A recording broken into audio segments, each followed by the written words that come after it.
In this episode, I'm going to share with you 8 ways on how you can make the most out of your yard, even in winter.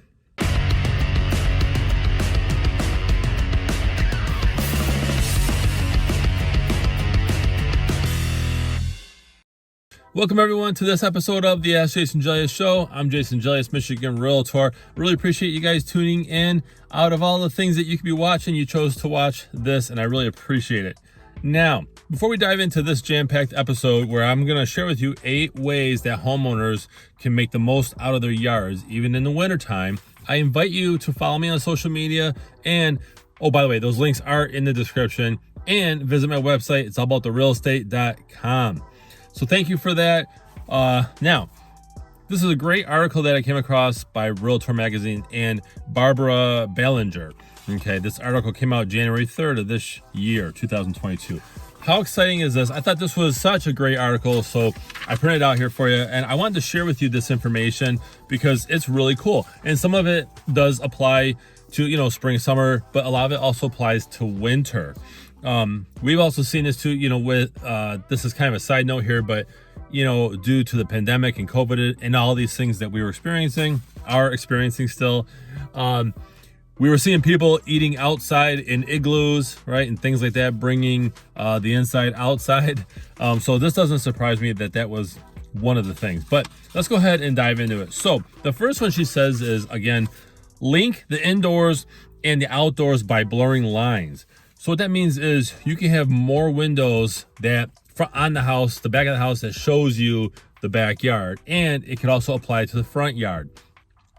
Another side note, there's a slight trend of people gravitating towards hanging out in front of the house more. And there are some builders that have reported, I believe it's according to the National Association of Home Builders, that they're making front porches larger because more and more people are asking for that. Pretty interesting. But linking the indoors and the outdoors, making it less of a solid, I'm in the backyard or I'm in the house, all right? So more windows, bigger door walls, French doors, things like that. She goes on to state that, the backyard should be a relaxing environment as well. So plants that you would normally see indoors, you can put them outside, again, weather related. Many people are putting, especially in some of the new built homes that I've seen in my area of Southeast Michigan, is a lot of builders have concrete porches that go out, which means the roof line goes above the back porch, and they're putting a fan out there, they're putting TV out there. It's pretty cool. So number 2, set up an outdoor office. This is obviously if it's warmer out, but set up an outdoor office. More and more people are working remotely, and so therefore you can grab that laptop and just put it right out there and work outside. So and then of course she goes on to state, flowers, bushes, and trees make for a great backdrop on conference calls. I agree. Instead of seeing a fake background, which if you do video calls, don't do the fake background. Just do a real background. It looks horrible. Just my side opinion, I guess. Number 3, dine al fresco, she says.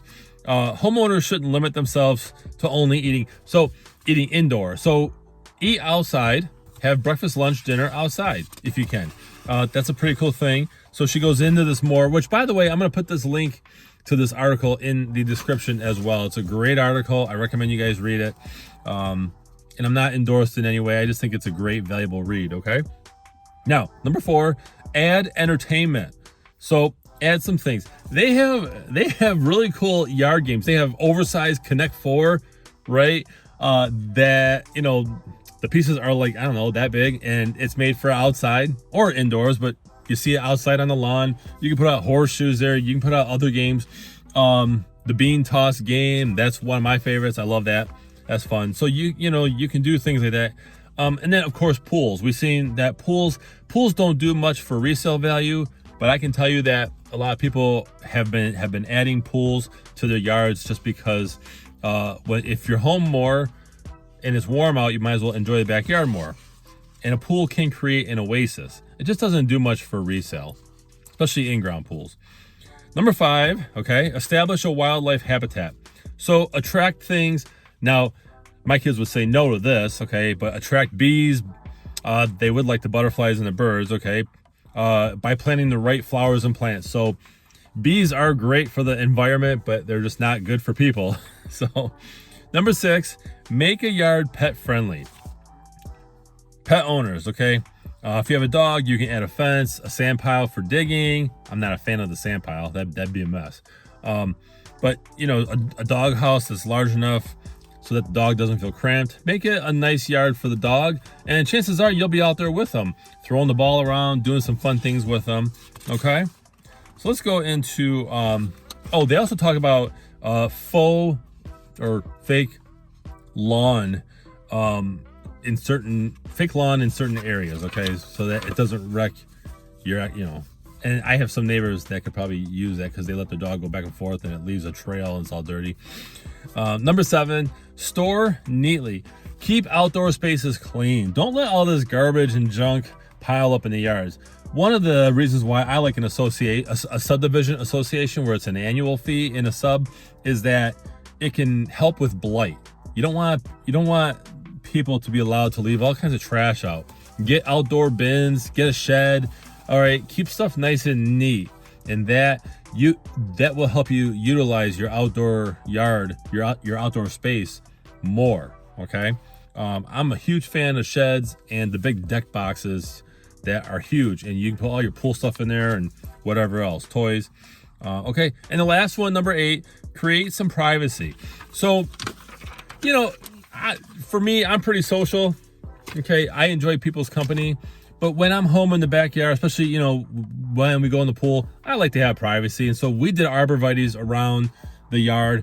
And I have really good neighbors, but when you're in your backyard, you want to have privacy. You don't want to feel like you're on display. And so I'm a huge fan of that. You can also get these privacy panels that just basically go in the ground. You can put them in front of a patio or off to the side where neighbors are right there.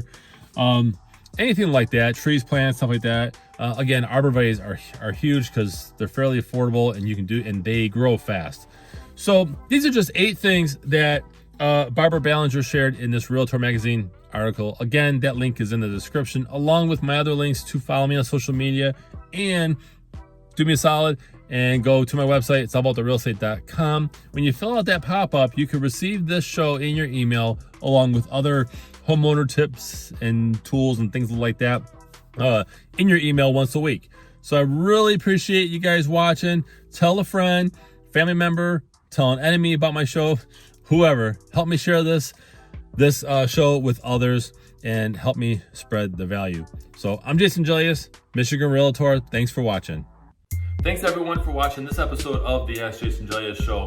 Be sure to visit the links in the description below to pick up your copy of my real estate book, Think Like a Realtor. It's a little book about buying and selling residential real estate through the eyes of a realtor.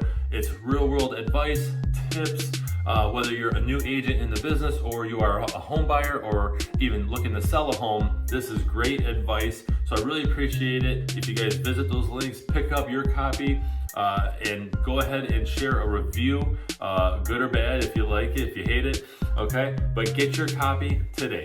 Thank you.